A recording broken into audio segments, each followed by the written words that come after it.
আসসালামু আলাইকুম। আমরা বিরিয়ানি রান্না করেছি।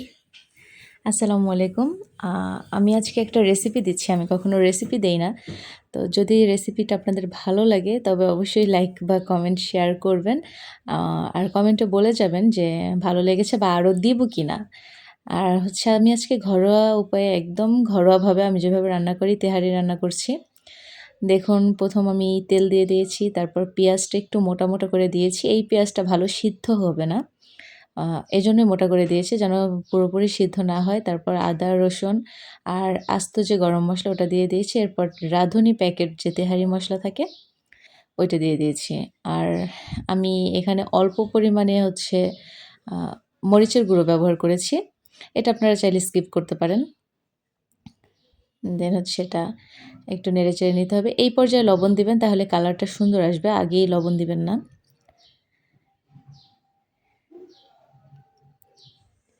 একটু কষিয়ে নিয়েছি। এরপর আমি তেঁতুল ভিজিয়ে রেখেছিলাম, ওই তেঁতুলটা দিয়ে দিয়েছি। এবার সস দিয়ে দিচ্ছি।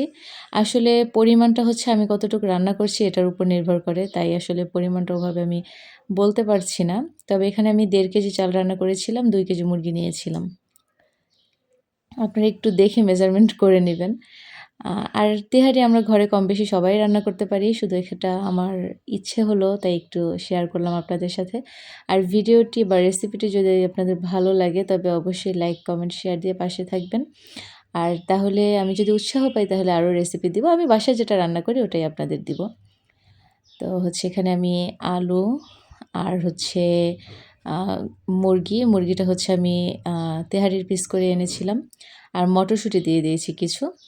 মটরশুঁটিটা তেহারিতে ভালো লাগে। তবে এটা আমার আ বড় যে সাইজে একটু বড় হয় ওই মটরশুঁটিটা ছিল। আপনারা ছোটটা দেওয়ার মানে দেশি যেটা ওইটা দেওয়ার চেষ্টা করবেন। এরপর আমি ওইটা ওদিকে আমি কিন্তু ওটা পানি দেইনি। ওই যতটুকু পানি ছিল ওটা দিয়ে মুরগির গোশটা কষিয়ে ফেলবো। এখানে আমি পেঁয়াজ ভেজে নিচ্ছি। পেঁয়াজ তেলে দেওয়ার পর একটু হালকা চিনি দিয়ে দেবেন। তাহলে ক্রিস্পি থাকে পেঁয়াজটা অনেক সময় পর্যন্ত। তারপরে আমি তেলের মধ্যে চাল দিয়ে ওইখানে আর পেঁয়াজ ইউজ করিনি আমি। চাল দিয়ে এটা ভেজে নিব। আর এটা অনেক ভালোভাবে ভাজতে হবে। যেন মনে হয় এটা কেবল ধুয়ে রাখা আর কি। ঝরঝরা হয়ে যায় এরকমভাবে ভাজতে হবে। আমি এখানে একটু ঘি ইউজ করছি। ঘি অনেকে পরে ইউজ করে। পরে ইউজ করলে ওটা মুখে লাগে। আমার ঘি খুব বেশি পছন্দ না, যে কারণে আমি ওই সময় ইউজ করছি। আর এটা শুধু ঘ্রাণ আসবে আর মুখেও লাগবে না। দেখুন কতটা ঝরঝরে হয়ে গিয়েছে।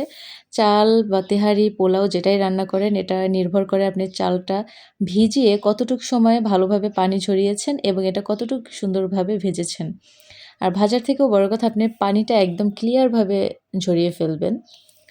এরপর আমি গোশটা এই পর্যায়ে দিয়ে দিচ্ছি। অনেকে এটা পরে দেয়, বাট আমার মনে হয় এটা এখন দিলে এটার স্বাদটা আসলে বেড়ে যায় এবং আ মসলা সব পুরো জায়গায় লেগে যায় সুন্দরভাবে। এবার একটু মিক্সড করে নিব।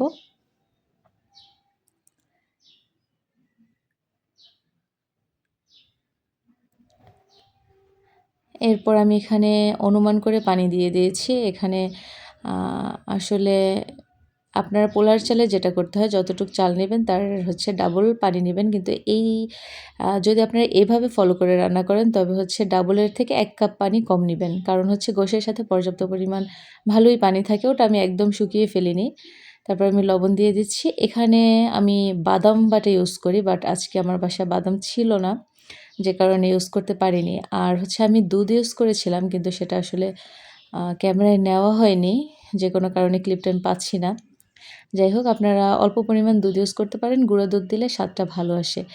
এবার যখন এটা আমি ভাপে দিব বা দমে দিব তার আগে আমি পেঁয়াজের ব্রেস্তাটা দিয়ে দিচ্ছি এবং এটা দেখুন একটু চেপে, চেপে দমে দিয়ে দিবেন।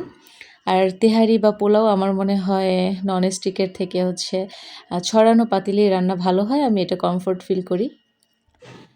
তারপর দমে দেওয়ার পরে এটা দেখুন কমপ্লিট লুক। এবার আমি সার্ভ করে নিয়ে চলে আসছি। দেখুন সার্ভ করার পরে এটা আসলে খেতে অনেক ভালো হয়েছিল। আপনারা বাসায় এভাবে ট্রাই করতে পারেন। খুব বেশি মসলা না।